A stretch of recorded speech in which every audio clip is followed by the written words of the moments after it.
নারায়ণং নমস্কৃত্য নরং চৈব নরোত্তমং দেবীং সরস্বতীং ব্যাসং ততো জয়মুদীরয়েৎ। মহাভারত আদি পর্ব। দুর্যোধনের কন্যা লক্ষণার স্বয়ম্বর। সাম্বের বন্ধন সংবাদ লইয়া নারদের গমন। বৃত্তান্ত। মুনি বলে অবধান কর নরবর, দুর্যোধন নৃপতির কন্যা স্বয়ম্বর। ভানুমতি গর্ভে জন্ম একই দুহিতা, রূপে গুণে অনুপমা সর্বগুণযুতা। ভুবন মোহিনী সুলক্ষণা বিভূষণা, সে কারণে নাম তার রাখিল লক্ষণা। যুবতী হইল কন্যা দেখি নরবর, হৃদয়ে চিন্তিয়া তবে কইল স্বয়ম্বর। নিমন্ত্রিয়া আনাইল যত রাজগণে, পৃথিবীতে নিবাস আছিল যে যে স্থানে। আইল যতেক রাজা কত লব নাম, রূপবন্ত গুণবন্ত কুলে অনুপম। রথ গজ অশ্ব দেখি না হয় গণনে, বিবিধ বাদ্যের শব্দ না শুনি শ্রবণে।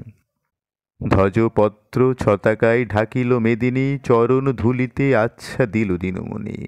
সবাকারে দুর্যোধন করিল সম্মান, বসিল নৃপতিগণ যার যেই স্থান। নারদের মুখে বার্তা পেয়ে শাম্ববীর, শুনিয়া কন্যার রূপ হইল অস্থির। চলেছে দুর্যোধনের কন্যা লক্ষণার স্বয়ম্বর সভা। সমস্ত দেশ দেশান্তর থেকে রাজপ্রজারা এসছে এবং সেই সংবাদ পেয়েছে সাম্য, কৃষ্ণের পুত্র। একেশ্বর রথে চড়ি করিল গমন, কিমতে পাইব কন্যা চিনতে মনে মন। অলক্ষিতে একান্তে রহিল রথ পরে, হেনকালে বাহির করিল লক্ষণারে। অনুপম রূপ তার যিনি শরদিন্দু, ছলমল কুণ্ডল কমল প্রিয় বন্ধু। সম্পূর্ণ মিহির যিনি অধর রঙ্গিমা, ভ্রুভঙ্গ অনঙ্গ চাপ যিনিয়া ভঙ্গিমা। খঞ্জন গঞ্জন চক্ষু অঞ্জনে রঞ্জিত, শুক চঞ্চু নাসা শ্রুতি গৃধিনী নিন্দিত। বিপুল নিতম্ভ গতি জিনিয়া মরাল, চরণে কিঙ্কিনিয়ার নূপুর রসাল। নির্ধুমাগ্নিশিখা যেন রচিলা বিদ্যুতে, বাল সূর্য উদয় হইল পূর্বভিতে। দৃষ্টিমাত্রে রাজগণ হারাই চেতন, দেখি জাম্বুবতী সুতে পিরিল মদন। শীঘ্র গতি ধরি হাতে তুলিলেন রথে, চালাইয়া দিলেন রথ দ্বারকার পথে। কৃষ্ণপুত্র সাম্য অলক্ষিতে ছিল রথের উপরে, একেশ্বর বসে। লক্ষণাকে দেখবা মাত্রই তাকে রথে তুলে নিল। ধর ধর বলিয়া ধাইল সেনা সব, নানা অস্ত্র লইয়া ধাই যতেক কৌরব। কৃষ্ণের নন্দন শাম্ব কৃষ্ণের সমান, টঙ্কারিয়া ধনুর্গুণ এরে দিব্যবান। কাটিল অনেক সৈন্য চক্ষুর নিমেষে, নাহিক ভ্রুক্ষে বীর যুঝে অনায়াসে। হস্তে অশ্ব রথপুরী পরে সারি সারি, যতেক মরিল যুদ্ধে বলিতে না পারি। ভয়েতে সম্মুখে তার কেহ নাহি রয়, ক্রোধে আগুল হইয়া বলে সূর্যের তনয়। কর্ণ এসছে, কেউ আসতে পারছে না। বালক হইয়া তোর এত অহংকার, কন্যা হরি লইয়া যা সগ্রেতে আমার। প্রতিফল ইহার পাইবে এক্ষণে, এত বেলি কর্ণবীর এরে অস্ত্রগণে। ইন্দ্রজাল অস্ত্র এরে সূর্যের নন্দন, নিবারিতে নারে শাম্ব পড়িল বন্ধন। কর্ণের বাণ নিবারণ করা অত সহজ নয়, তাই শাম্বের পক্ষে তাকে নিবারণ করা সম্ভব হলো না। বন্ধনে আবদ্ধ হইল। ধরিল ধরিল চোর বলি শব্দ হইল, কাঠ লইয়া বলিয়া নৃপতি আজ্ঞা দিল। আমালঙ্ঘে এই চোর আমারও অগ্রেতে, দক্ষিণ মশানে লইয়া কাটো মুরুসুতে। নৃপতির আজ্ঞা পেয়ে ধাই দুঃশাসন, অনেক মারিয়া তবে করিল বন্ধন। কর্ণ প্রতি জিজ্ঞাসিল রাজা দুর্যোধন, চিনিলা কি এই চোর কাহার নন্দন? কর্ণ বলে মহারাজ এত গর্বকার, চোর পুত্র বিনা চুরি কে করিবে আর? দুর্যোধন জিজ্ঞাসা করছে কর্ণকে, এ কার পুত্র চিনতে পারলে? তখন কর্ণ উত্তর দেয়, চোরের পুত্র তো চোরই হবে। শুনি দুর্যোধনের কাঁপিছে কলেবর, করমর দর্শনে কচালে করে কর। গোকুলেতে বাড়িল গোপের অন্ন খাইয়া, ক্ষত্রকুলে কেহ কন্যা নাহি দেয় বিয়া। চুরি করি সব ঠাই এই মতো লয়, সহজে চোরের জাতি কি বা লাজ ভয়। সর্বত্র করিয়া চুরি বাড়িয়াছে মন, নাহি জানে দুরন্ত এ জমের সদন। সভাতে মতো লজ্জা দিলে কো আমায়, কাঠ লইয়া চোরে রে বিলম্ব না জুজাই। এতেক বলিল যদি রাজা দুর্যোধন, কে চোর বলিয়া বলে ধর্মের নন্দন। দুর্যোধন বলে, যুধিষ্ঠির মহারাজ, তোমার কি অগোচর সেই চোর রাজ? চোর চোর কাট কাট শব্দ শুনে যুধিষ্ঠির এগিয়ে এসছে। যুধিষ্ঠির জিজ্ঞাসা করছে, কে চোর কে? ভাই ভাই বলি যারে বলো হো আপনি, গোকুলে করিল চুরি গোকুল কামিনী, বিদর্ভে করিল চুরি ভীষ্মক দুহিতা, পুত্র কাম করিল চুরি বজ্রনাভ সুতা, পৌত্র করিলে চুরি বাণের নন্দিনী, এ তিন পুরুষে চোর বিখ্যাত ধরণী। শুনিয়া বিষণ্ণ মুখ হইল ধর্মরাজ, কৃষ্ণ নিন্দা শুনিয়া দুঃখিত হৃদিমাজ। ধর্ম বলিলেন, ভাই না হয় উচিত, গোবিন্দের নিন্দা করো সবার বিদিত। যে পারে করিতে চুরি সেই করে চুরি, কাহার শোকতি কৃষ্ণে কি করিতে পারি। দুর্যোধন বলে, ভালো বলো ধর্মরাজ, যাহা হইতে আমার ভুবনে হইল লাজ। মোর কন্যা চুরি করি লয় দুরাচার, তারে নিন্দা করিতে এ উত্তর তোমার। যুধিষ্ঠির কহে, কন্যা কে করিল চুরি, আনো যদি তাহারে চিনিতে যদি পারি। দুর্যোধন বলে, চোর কোন কার্য হেতা, যে কেহ হোক শীঘ্র কাটো তার মাথা। যুধিষ্ঠির বলে, যদি কৃষ্ণেরও নন্দন, তার বধে ভালো কি হইবে দুর্যোধন। আরে যদি কৃষ্ণের পুত্রই হয়, তাহলে তাকে বধ করা কি ঠিক হবে? কৃষ্ণ বৈরী হইলে ভাই রক্ষা আছে কার, কুরুকুলে বাতি দিতে না রাখিবে আর। কৃষ্ণ যদি বৈরী হয়, তাহলে কুরুকুলে আর কেউ থাকবে না। ইন্দ্রযম বরুণ কুবের পঞ্চানন, কৃষ্ণকোধ করিলে রাখিবে কোনজন।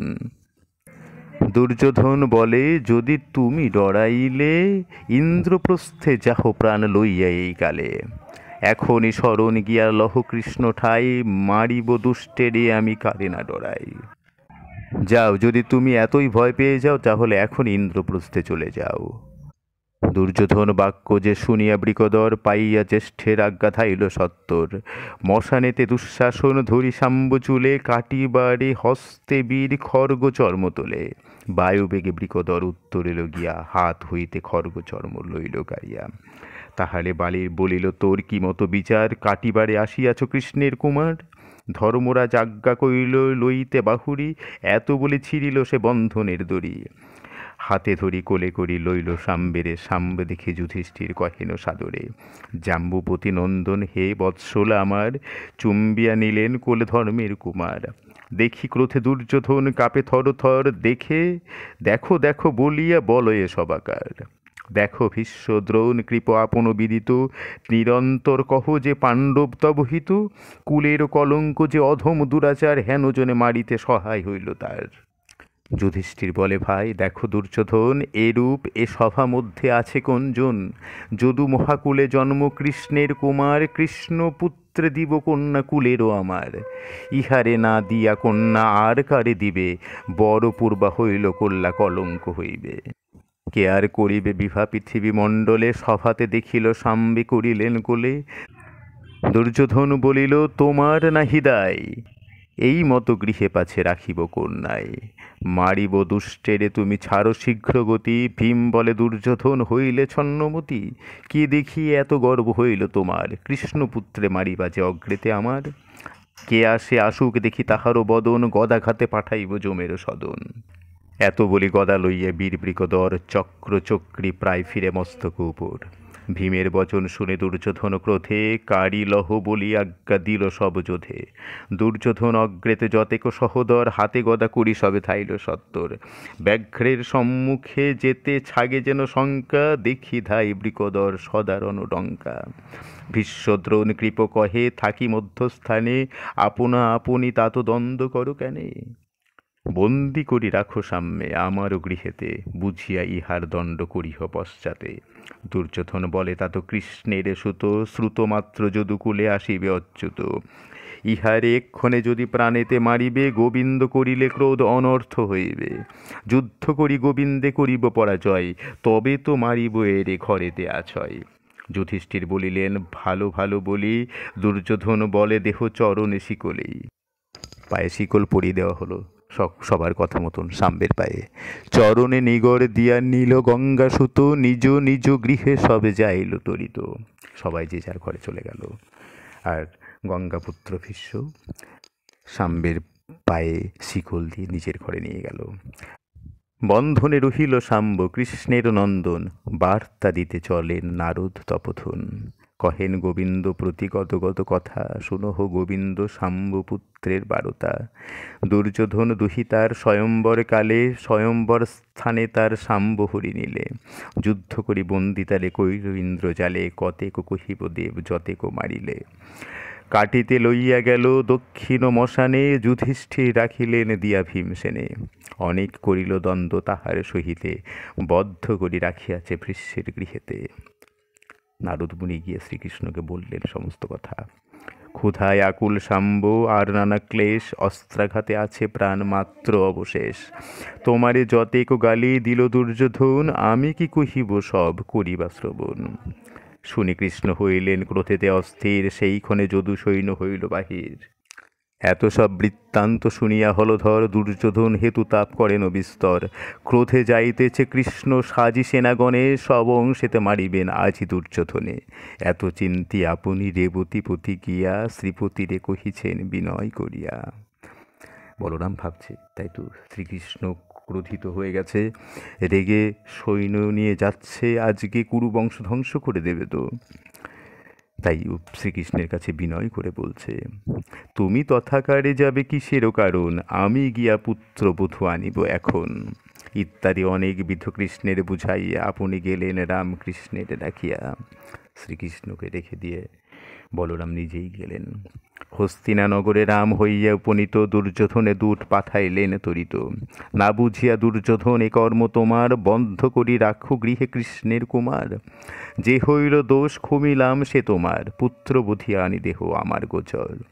এত শুনি দুর্যোধন দূতেরও বচন, ক্রোধে কলবর কম্পে করয়ে গর্জন।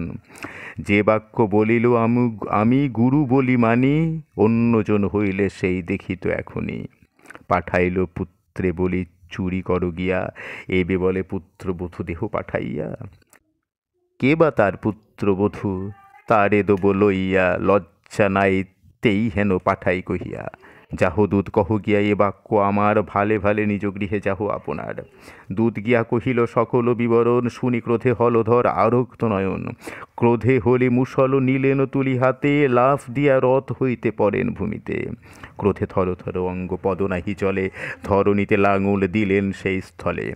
রাজা প্রজা পাত্র মিত্র সহিত সকলে, নগর সহিত যেন পড়ে গঙ্গা জলে।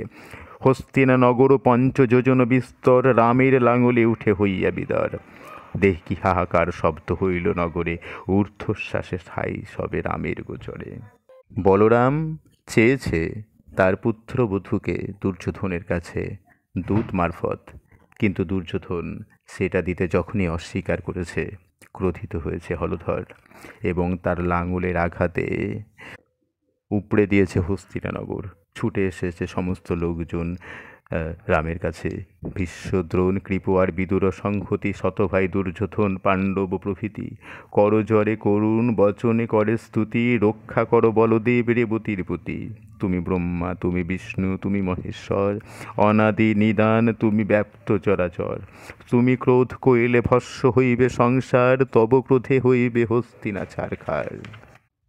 যখন বলরাম সংবাদ পাঠালো তখন কেউ স্বীকার করল না, আর যখন বলরাম ক্রোধিত হয়ে লাঙলের ফালা দিয়ে সমস্ত হস্তিনানগরকে তুলে ধরেছে, তখন সকলে এসে বলরামের স্তব স্তুতি করছে। যুবা বৃদ্ধ নারী গো ব্রাহ্মণ শিশুগণা, বিশেষ তোমার বধূ আছয়ে লক্ষণা। ক্ষমা করো কৃপাময় পরিজে চরণে, এইবার রাখো প্রভু দয়া করি মনে। এতে সবার স্তুতি শুনি বলরাম, রাখিলেন লাঙল হইয়া ক্রোধসম। ততক্ষণ দুর্যোধন সাম্বেরে লইয়া, নানা অলঙ্কারে অঙ্গে ভূষণ করিয়া, লক্ষণা সহিত নিল দোহা করি রথে, বিবিধ যৌতুক দিল রামের অগ্রেতে। দেখিয়া সানন্দ হইল রেবতী রমন, পুত্রবধূ হে শীঘ্র করেন গমন। আর ওদিকে দুর্যোধন তাড়াতাড়ি গিয়েছে সাম্যের কাছে, সাম্যের বন্ধন খুলেছে, তাকে নানা অলঙ্কার দিয়ে ভূষণ দিয়ে সাজিয়ে গুছিয়ে লক্ষণার সাথে রথে করে নিয়ে এসেছে বলরামের সামনে, ভীত সন্ত্রস্ত হয়ে। এই রকমভাবেই গেল সাম্য এবং লক্ষণার বিবাহ পর্ব। তাই আসছি আমরা পরবর্তী পর্বে সুভদ্রার বিবাহ কারণে সত্যভামার মহাচিন্তা ও হস্তিনায় দূত প্রেরণ, দুর্যোধনের বরবেশে দ্বারকায় গমন, অর্জুনের সুভদ্রা হরণ পর্ব। মহাভারতেরই কথায় অমৃত সমান। কাশিরাম দাস কহে শোনে পুণ্যবান। নমস্কার।